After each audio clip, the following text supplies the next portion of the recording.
अस्सलाम वालेकुम friends, welcome back to Top Smarties. Drama serial Humraaz, जहाँ पर सारा यानी कि आयज़ा खान की एक्टिंग कितनी ज़बरदस्त है। बहुत नेचुरल, बहुत कमाल की एक्ट्रेस है वाकई ये।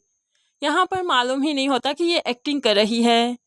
तो यहाँ पर हमने जो आपसे प्रिडिक्ट किया था कि सारा कुछ दिन के लिए रिहा होकर घर आएगी, और फिर ऐसा ही हो रहा है। सारा को अदालत ने कुछ दिन के लिए घर भेज दिया, रिहा कर दिया, क्योंकि तब तक गवाह इकट्ठे करना और सबूत इकट्ठे करना बहुत ज़रूरी था।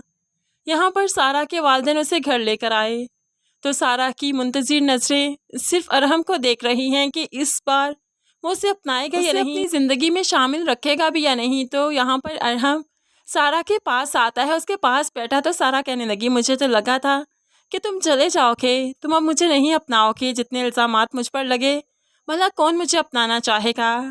तो यहाँ पर अरहम कहने लगा, भला तुम्हें छोड़कर मैं कहाँ जा सकता हूँ, निकाह किया है, तुमसे शादी की है, चलो जल्दी से रेडी हो जाओ, तुम्हें तुम्हारे ससुराल लेकर जाना है, रुखसती भी तो होनी है ना। तो ऐसे में सारा बहुत अच्छे से तैयार हो गई। अरहम की मोहब्बत पर उसे गुरूर होने लगा है, उसे बहुत मान है कि अरहम उसके साथ हमेशा ऐसा ही रहेगा। इसलिए तो वो तैयार होकर जब यहाँ पर आई तो बहुत खौफज़दा है कि उसकी पुप्पो उसे नहीं अपनाएगी। और फिर ऐसा ही हुआ। पुप्पो ने तो अरहम को कह दिया कि मुझे ये गुनाहों की पोटली मेरे घर में नहीं चाहिए। तो यहाँ पर अरहम फिर भी सारा की तरफ हाथ बढ़ाता है, उसका हाथ पकड़ता है और अपने घर में एंटर करता है।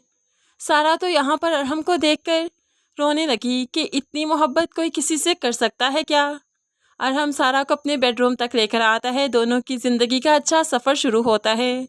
लेकिन सारा बहुत परेशान है कि ज़िंदगी का ये सफ़र ऐसा ही तो नहीं रहेगा, बहुत सी मुश्किलात हैं। क्योंकि साइम को भी मालूम पड़ चुका है कि सारा रिहा हो चुकी है। अब तो उसने अपनी कोशिशें और भी तेज़ कर दी, वो सोशल मीडिया तक भी जाएगा, इन्हें और जलील करेगा, बदनाम करेगा। बहुत सी मुश्किलात हैं आगे सारा के लिए इस ड्रामे में, और बहुत से ट्विस्ट आना बाकी हैं। लेकिन उससे पहले ही कोर्ट के ऑर्डर जारी हो गए कि सारा के नंबर पर फराज के नंबर से सिर्फ एक ही कॉल गई, बाकी कभी भी उस नंबर से सारा के नंबर पर कॉल नहीं गई। यानी कि कहीं ना कहीं सारा ठीक कह रही है कि वो ट्रू डेयर का गेम खेल रही थी। तभी तो जिस नंबर से फराज के नंबर पर लगातार कॉल जाती रही हैं, यानी कि उसकी बीवी सारा के नंबर से, तो कोर्ट ने ऑर्डर जारी किए कि उस घर पर रेड की जाए। अब यहाँ पर अमारा उस घर में रेड करने के लिए तैयार है, लेकिन फ़िलहाल यहाँ से उसे कुछ नहीं मिलेगा, क्योंकि वो लोग अपनी बेटी सारा को मार चुके हैं। तो भला क्या ही सबूत मिलेगा। दूसरी तरफ साइम की मां जो बिस्तरे मर्ग पर पड़ी है और साथ ही अपने बेटे को ताकीद करती है कि वो भाई के मुजरमों तक ज़रूर पहुंचेगा, सज़ा ज़रूर दिलवाएगा। तभी तो ये साइम यहाँ पर गुस्से के आलम में सारा के घर आता है, यहाँ पर खूब तमाशा करता है कि इस तरह से आपकी बेटी को नहीं छोड़ूंगा, उसे सज़ा तो ज़रूर मिलनी है। सारा के बाप ने और मामू ने जैसे तैसे करके साइम को यहाँ से निकाला, लेकिन फिर खौफज़दा है कि ये क्या कुछ करेगा। अब सारा की माँ तो बहुत परेशान है कि मैं बेटियों वाली हूँ, ये मेरी बेटियों को बहुत नुकसान पहुँचा सकता है। और यहाँ पर सारा की माँ के हद से बिल्कुल ठीक है, दूसरी बेटी को तो नहीं, लेकिन सारा को बहुत नुकसान पहुँचाएगा, क्योंकि सारा को चैन की ज़िंदगी वो जीने नहीं देगा।